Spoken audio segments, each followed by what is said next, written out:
Então, vai ser utilizada uma lei de créditos suplementares. Vi um sinalzinho aí, queria um retorno se continuou me ouvindo e vendo bem aí a apresentação. Alguém pode me dar um retorno? Tá beleza, é porque começou a gravação, né? Viu? Ah, tá. Ok, eu vi um sinalzinho, mas pensei que poderia ser alguma queda no sinal aqui. Segundo tipo de crédito adicional é o crédito especial, que ele visa incluir uma dotação que ainda não constava da LOA, né?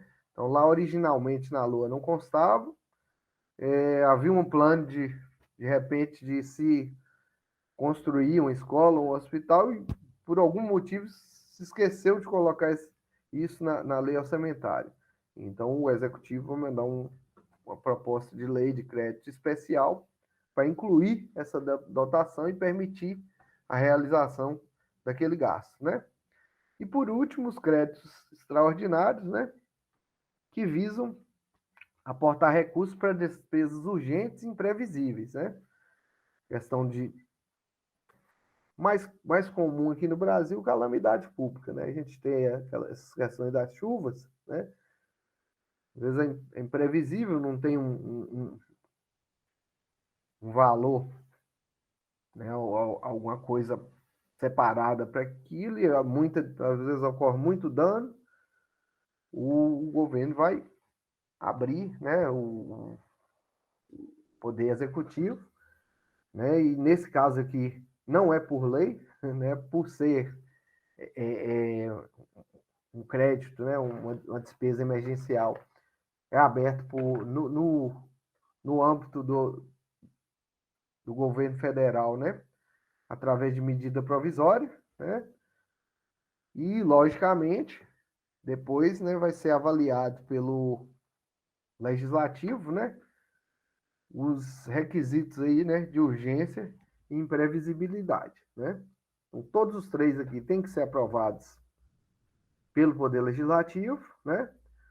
Os dois primeiros lá, né, os créditos suplementares e os especiais,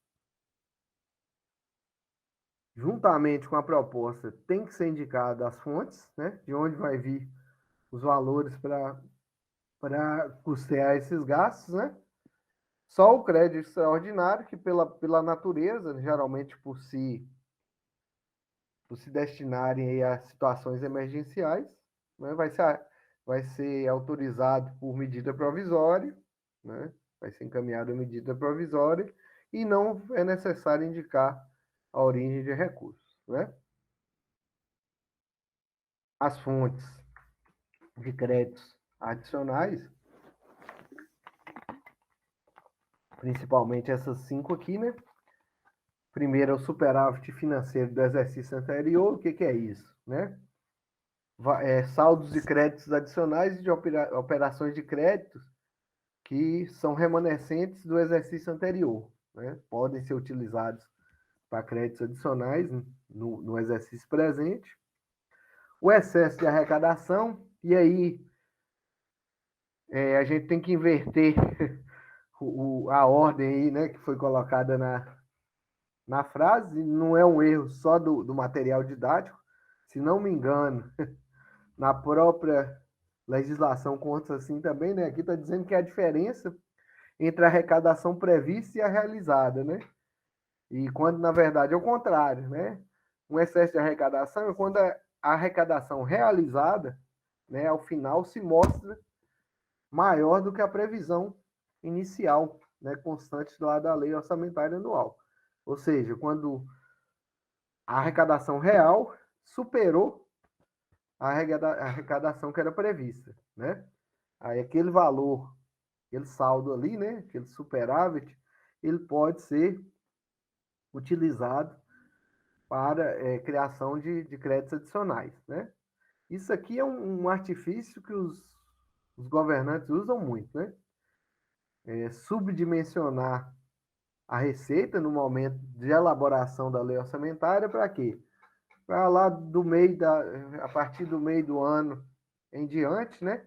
Ter uma margem de manobra aí para criar crédito adicional, né? É um artifício recorrente aí nas administrações, né? É mais comum do que o normal, do que se pensa aí, né? Operações de crédito, né? Empréstimos, financiamentos e emissões de títulos também podem ser utilizados, né? Para financiar créditos adicionais. Anulação total ou parcial de dotações, né? Esse é um remanejamento, né? De valores anteriormente destinados a um fim, né? E que depois, no decorrer da execução aí orçamentária, são remanejados, né, para créditos adicionais. E o último aqui, né, que é menos comum, né, é a utilização de recursos que tenham ficado sem despesa em virtude de veto, né? Questão que o legislativo encaminha, né, ali ao final da sessão legislativa, o projeto, né, o autógrafo, né, para sanção ou veto do presidente, ou do chefe do executivo estadual ou municipal, e ele aprova, mas com veto, né, um veto parcial ali de dotações, né?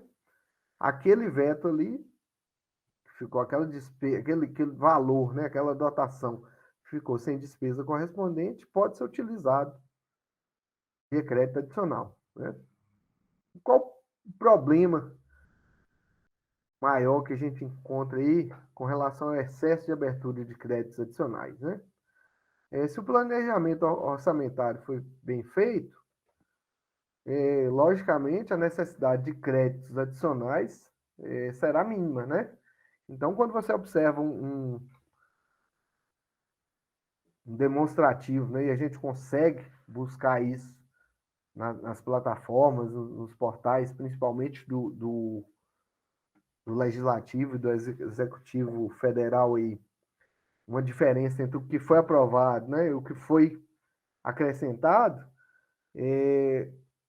quando a questão de serem abertos créditos adicionais em um montante significativo, leva à conclusão de que o planejamento orçamentário não foi bom, né?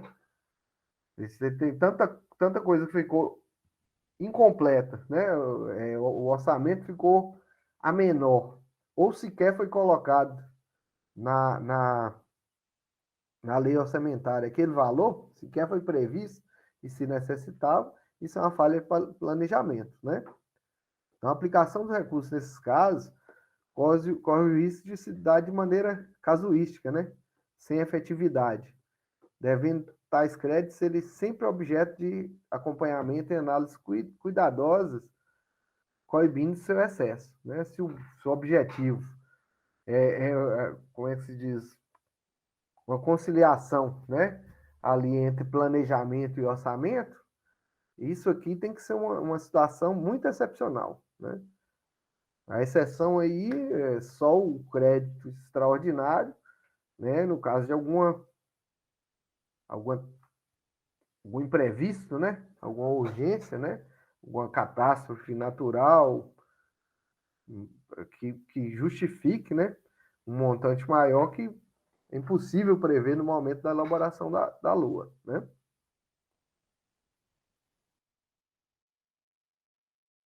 O último capítulo nosso aqui também, embora tenha se repetido muito e dado muita ênfase na fase legislativa, né? Na fase da elaboração e aprovação da LOA, ele traz as fases da execução orçamentária, né? Uma vez que já foi elaborada, colocada a apreciação do legislativo, retornou e foi aprovada, né? Existem alguns procedimentos a serem tomados pelo executivo, né? Durante a execução, né? Ou durante o gasto, né? A execução das despesas, né? A arrecadação das receitas ali constantes da LOA, né? O primeiro deles, né, que deve ser elaborado aí dentro dos 30 dias após a publicação da Lei Orçamentária Anual, é o cronograma de desembolsos, né? Onde o Poder Executivo vai prever, né, vai organizar aí o seu fluxo de caixa para o ano, né? Programação financeira, programação de entradas e saídas, né? Tentando ser o mais preciso possível nisso aí, né?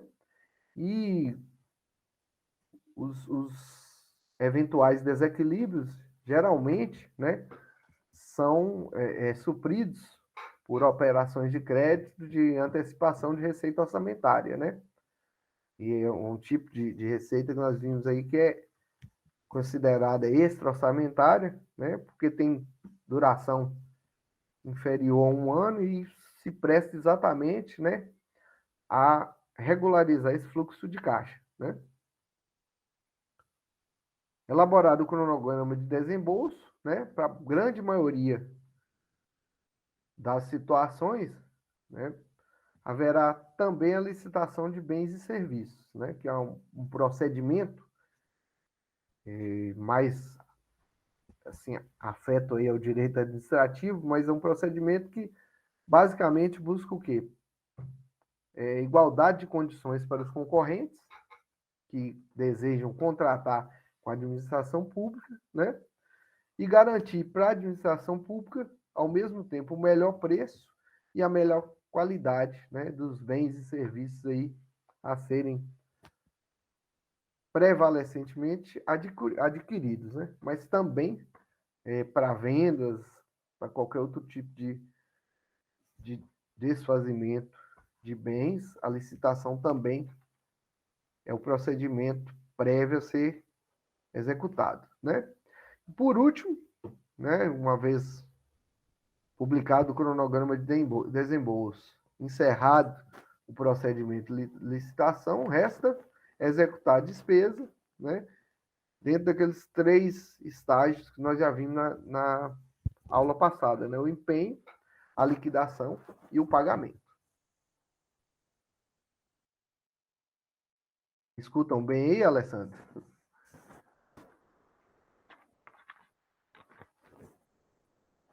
Sim, Adriano, tá normal, tranquilo. Ok.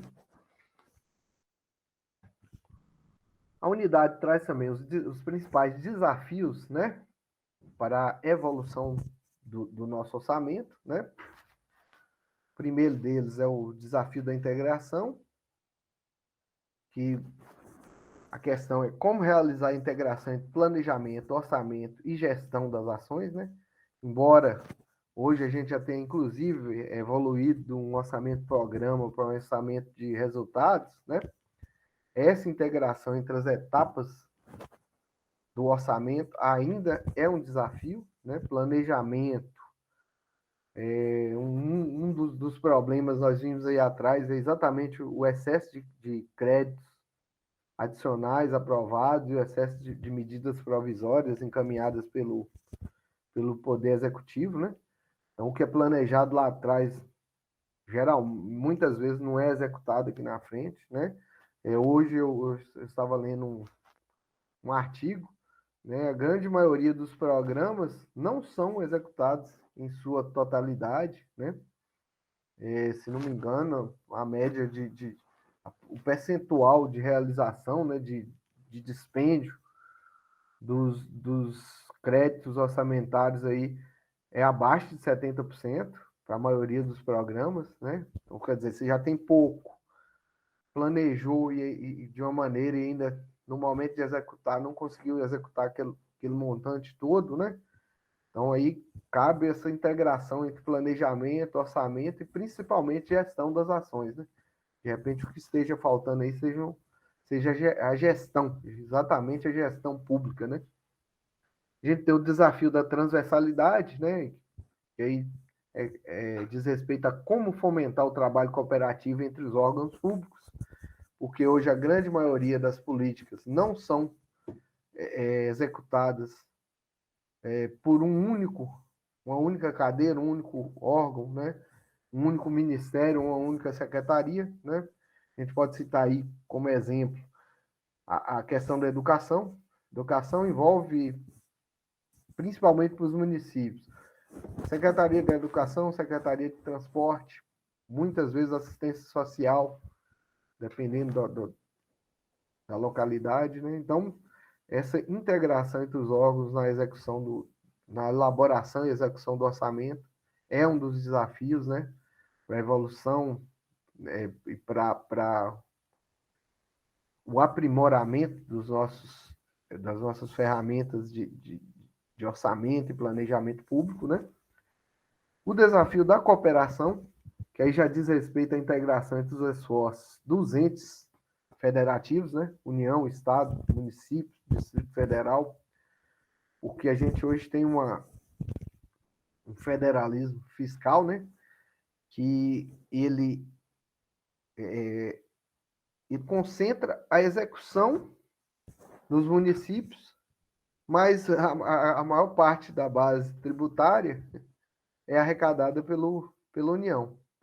Então, assim, essa divisão de receitas, né, principalmente tributárias, exige, né, uma integração melhor entre os entes federativos, mesmo, inclusive, para evitar retrabalhos, né? Dois entes, às vezes, estejam fazendo os dois, uma vez se dedicando a resolver um mesmo problema e de maneira não estando integrados, né, de repente, o problema não esteja sendo resolvido, embora você tenha ali dois entes federativos despendendo esforços para isso, né? De repente, uma cooperação melhor, né, gerida de uma maneira melhor, vá transformar ali aquela ação, aquele programa, né, vai fazer com que aquela política seja efetivada, né, seja feita de uma maneira mais eficiente, eficaz e efetiva, né? E o último ali é o desafio da gestão, né? Como melhorar a capacidade da gestão da administração pública, né? Os recursos são poucos, né? As necessidades são muitas, isso aí é a grande equação da economia, né? E quem vai trabalhar, né, essas prioridades, né, separar essas prioridades e gerir, né, a implementação das políticas públicas para atendê-las é o gestor, né? Então, a administração pública entra para trazer, né, uma qualidade maior, né, para a implantação dessas políticas. Concluindo aqui, a gente tem a questão final, a questão principal da disciplina, né? O quão bom é o nosso modelo de planejamento e orçamento, né? No processo de aperfeiçoamento do modelo orçamentário, não se trata, na verdade, de substituirmos um valor, o controle, né, que era muito focado lá no orçamento tradicional ainda, por outro, né, o resultado, né, que é focado aqui no orçamento programa ou no próprio orçamento de resultados, né?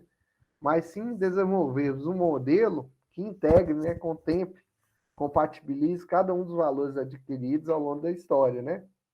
Planejamento dos fins, controle dos meios e avaliação dos resultados, né? Nosso famoso ciclo PDCA aí de novo, para quê? Para aprimorar exatamente, né, a ferramenta, né, que é o orçamento público aí, certo? Qual o papel, né, dos gestores públicos, né? Qual o nosso papel como administradores trazidos para dentro da máquina pública, né? Mesmo quem entrou na especialização com a outra formação, a especialização que vocês estão fazendo é para capacitá-los, né, a serem também administradores públicos, gestores públicos, né? Então, qual é o nosso papel fundamental nesse processo, né? Seria exatamente auxiliar no aperfeiçoamento do modelo orçamentário, né? Particularmente no tocante a ampliação da transparência. Isso aí, quem já se dedicou, quem já dedicou energia para tentar acessar os portais das transparências aí no nosso fórum, né?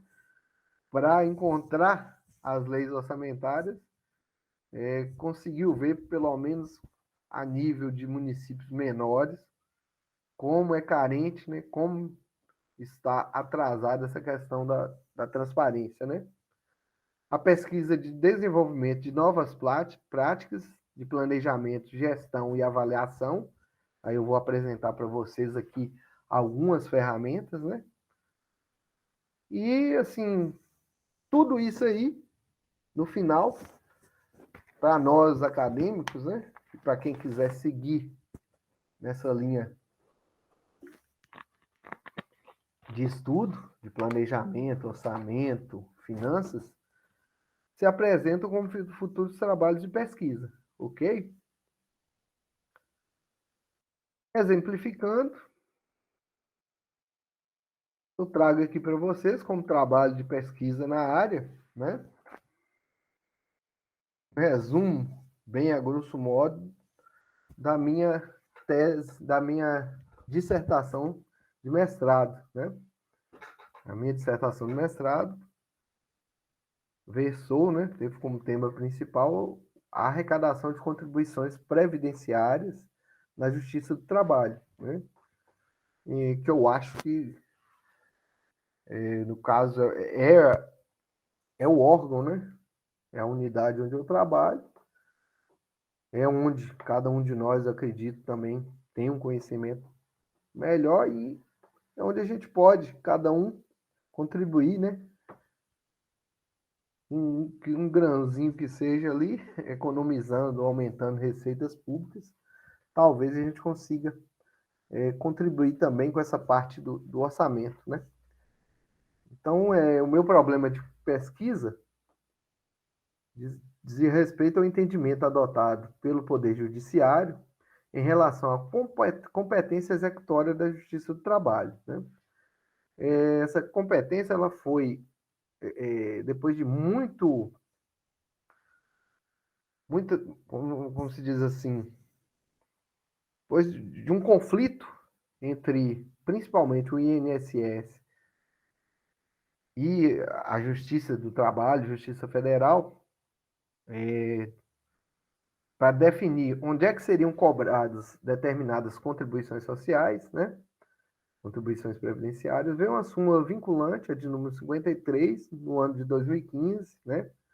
E determinou que as contribuições previdenciárias resultantes de decisões declaratórias seriam cobradas na Justiça Federal e não mais na Justiça do Trabalho, né?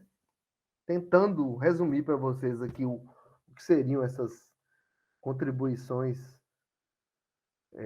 resultantes de sentença declaratória, são aqueles vínculos não registrados em carteira de trabalho em que o trabalhador recebeu, mas não teve registro nem recolhimento de INSS, né? Ou aqueles vínculos em que ele, na carteira, recebia um valor e o valor pago a ele, né, era bem maior que aquilo, e aquela diferença não era o INSS, né? Contribuição previdenciária incidente sobre aquela diferença não era recolhido, né? Então, o que o Supremo Tribunal Federal decidiu? As verbas que vão ser pagas na sentença, e geralmente são só as rescisórias, as contribuições previdenciárias incidentes sobre elas vão ser executadas, cobradas pela Justiça do Trabalho.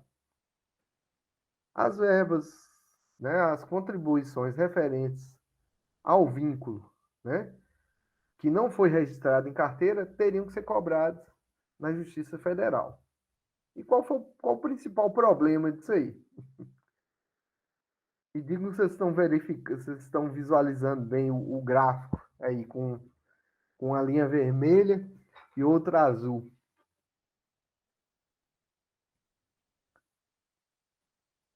Alguém pode me dar um retorno aí?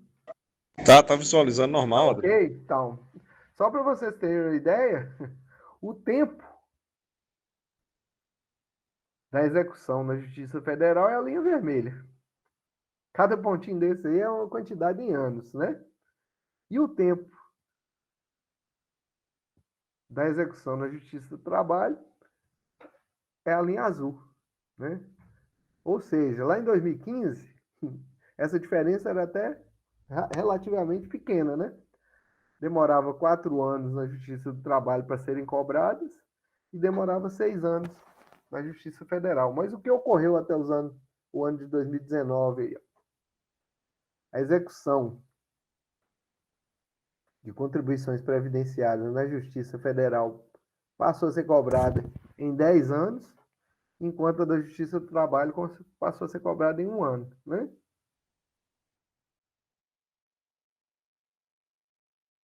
Esse próximo gráfico aqui traz a arrecadação anual em bilhões, né, de reais de contribuições previdenciárias na Justiça do Trabalho, né?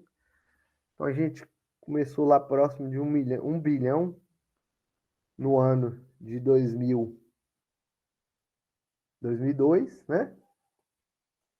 Tivemos um pico, né, lá em 2013, acima de 6 milhões, mas que foi um movimento bem atípico aí, né? Se a gente pegar de 2011 até 2015, né? Alguma coisa aconteceu aí que não foi identificado na pesquisa, também não era o objeto da pesquisa, né?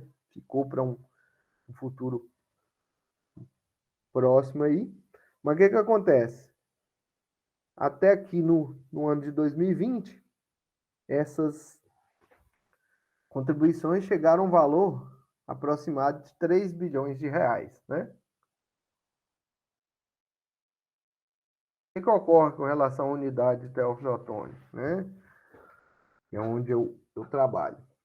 Testes realizados com 95,5% de nível de confiança e margem de erro máxima de 5,96%, comprovaram estatisticamente a existência de uma diferença real e proporcionalmente elevada entre os valores que são executados na Justiça Federal e os valores executados na Justiça do Trabalho. Essas médias pontuais, que num primeiro momento não devem ser tomadas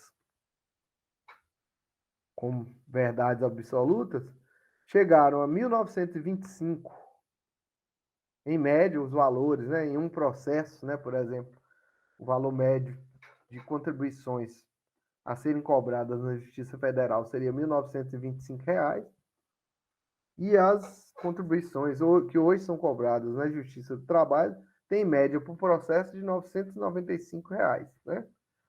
É o que importa. Ficou provado estatisticamente que os valores que são transferidos para a Justiça Federal são muito superiores, né, aos valores que são cobrados hoje na Justiça do Trabalho. Ou seja, se eles fossem pelo menos iguais, na prática, o que significaria trazer novamente essa competência para a Justiça do Trabalho? A gente conseguiria cobrar com diferença de 9 anos, né, a menos, o dobro dos valores que hoje são recolhidos, né? Então, ou seja, a gente poderia trazer esse gráfico aqui novamente para aquele topo, próximo daquele topo lá. Ao invés de recolher 2 bilhões de reais por ano, 3 bilhões de reais por ano, recolher algo perto de 6 bilhões de reais, né? É lógico que pesquisas adicionais teriam que ser feitas para comprovar isso, mais ainda, né, em outras unidades, mas antecipando-se esses recebimentos aí em quase 9 anos, né? Então, esse foi basicamente a pesquisa que eu desenvolvi durante meus 2 anos de mestrado aí. Finalizando aqui, né, para prosseguir, para aqueles que desejam prosseguir nesse caminho, pesquisando mais sobre o orçamento público, né, nós temos aí reproduzido aqui a página 121 do material de vocês, né? é o tema do nosso último fórum, né? As plataformas aí, os sites ou as páginas das transparências, em onde vocês vão encontrar a maioria dos dados, né, orçamentários dos nossos entes públicos aqui. Trouxe aqui também a página da Comissão Mista de Planos, Orçamentos Públicos e Fiscalização, que vocês vão encontrar todos os documentos, né, as leis orçamentárias a nível federal, além de outros materiais, né, inclusive uma revista, se não me engano, é Orçamento em Foco, alguma coisa assim, muito boa, com artigos excelentes sobre a matéria.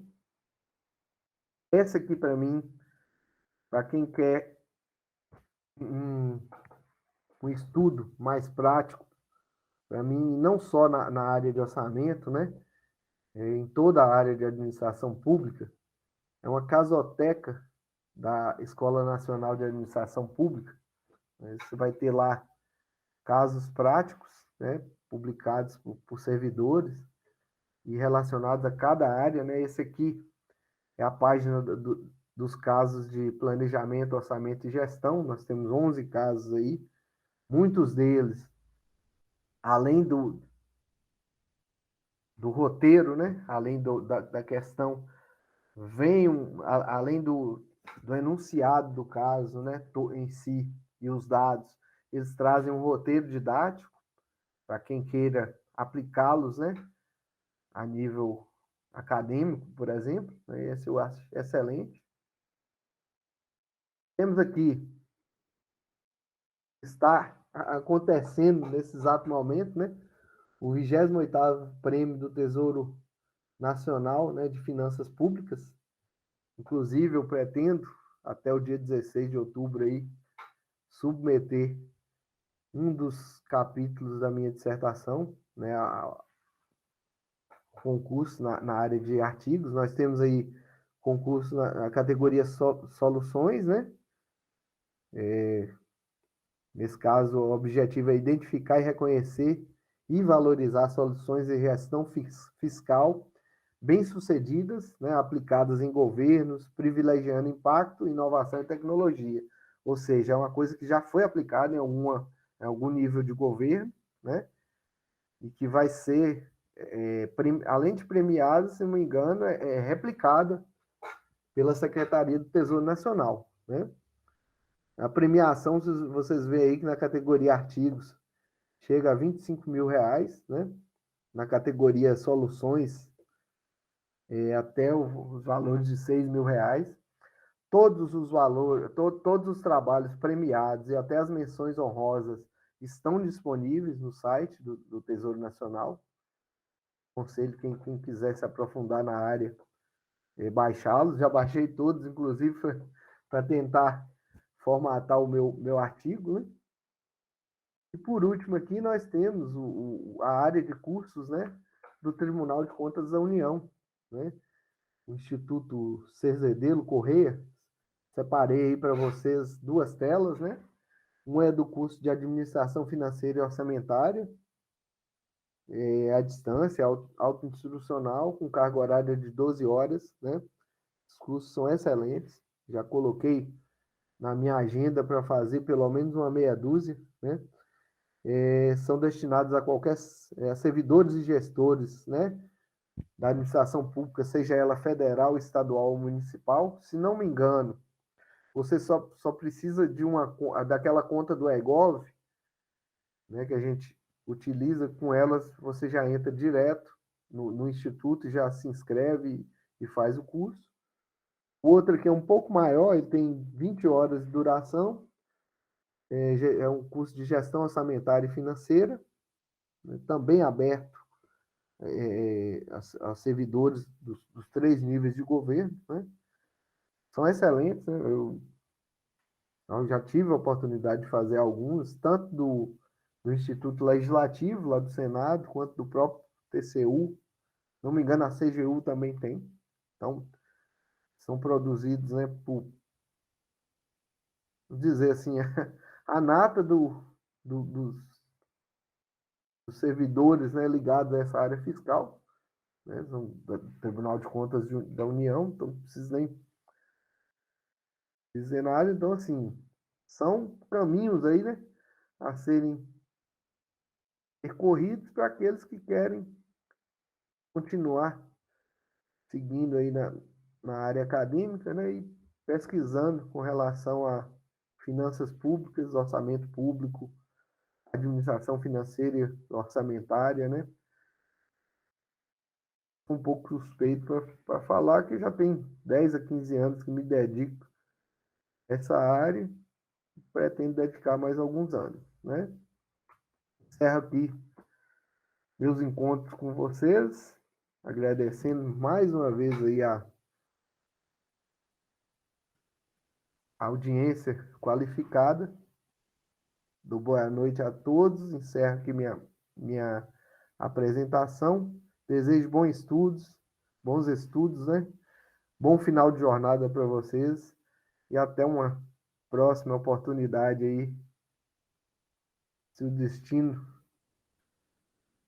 fizer com que nossos caminhos se cruzem novamente. Se não, boa sorte a todos e muito obrigado aí pela oportunidade.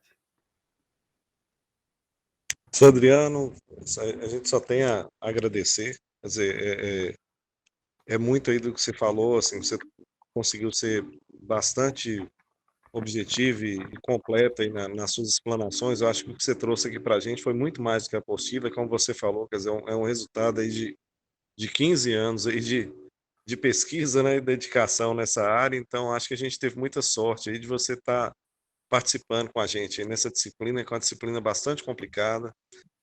Orçamento público não é brincadeira, é uma coisa assim extremamente complexa do ponto de vista legal, do ponto de vista financeiro, orçamentário.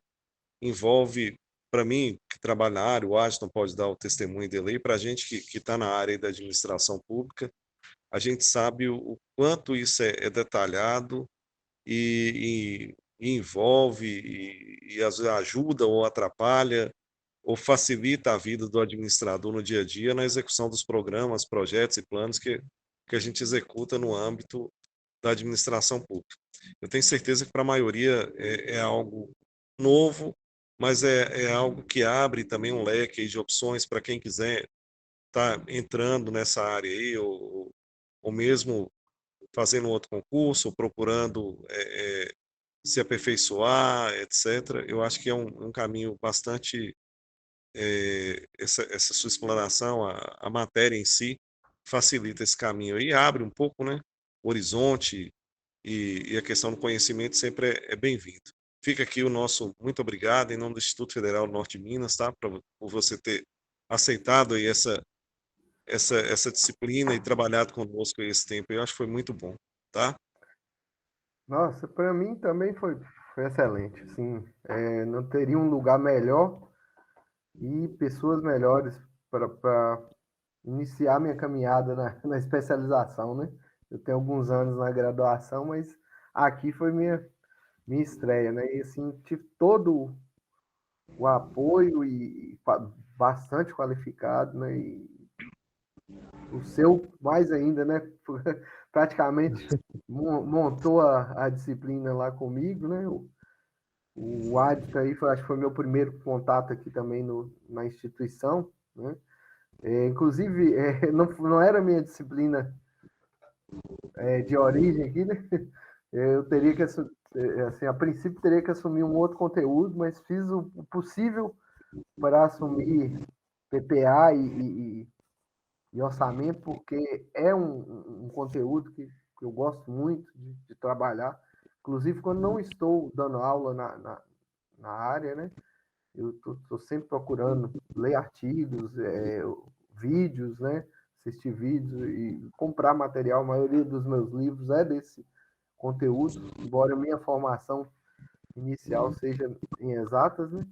Então, para mim, foi uma excelente oportunidade. Vocês aqui, aos alunos, o que eu digo é que vocês escolheram uma ótima instituição, né, para cursar essa especialização. Né? Vocês vão ter um certificado aí, um diploma muito qualificado, né, de uma instituição muito bem conceituada, né, e digo a vocês que também como professor, né, eu tenho hoje me sinto muito orgulhoso de trabalhar aqui também. É isso. Bom, pessoal, chegamos aí 20 horas e 2 minutos, chegamos ao final.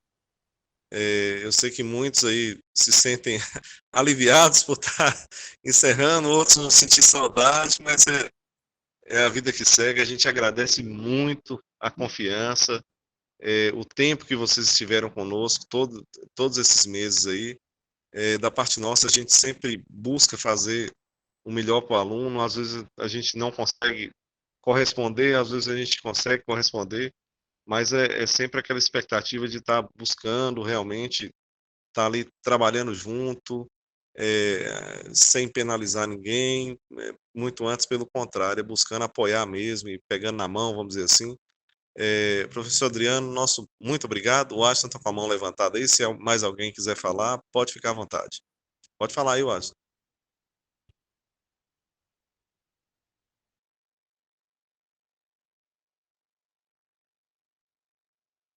Só um instante, por favor. Sua câmera aí está virada aí. Boa noite a todos. Professor Adriano, muito obrigado pela disponibilidade. Orçamento não é uma matéria fácil e, com certeza, todos conseguiram assimilar bem o conteúdo. Enxergaram agora como que funciona o orçamento público, como que é complicado, não é tão simples como um orçamento doméstico ou um orçamento de uma empresa privada. Agradecer aí por compartilhar o conhecimento com todos nós e agradecer a Alessandro também, que sempre nos apoiou aí, estava à frente aí da coordenação da tutoria. Agradecer e dizer que o Instituto está de portas abertas aí para todos e que esse curso seja o início de muitos outros que vocês podem fazer aí através do Instituto. Muito obrigado, uma boa noite.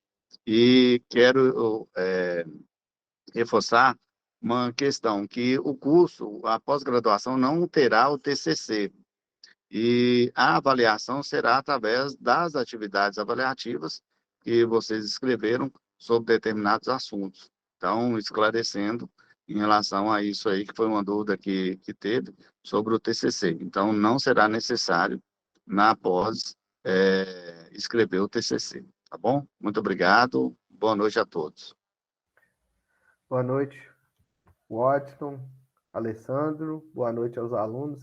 Obrigado a todo mundo aí pela jornada prazerosa que foi trabalhar aqui com essa disciplina.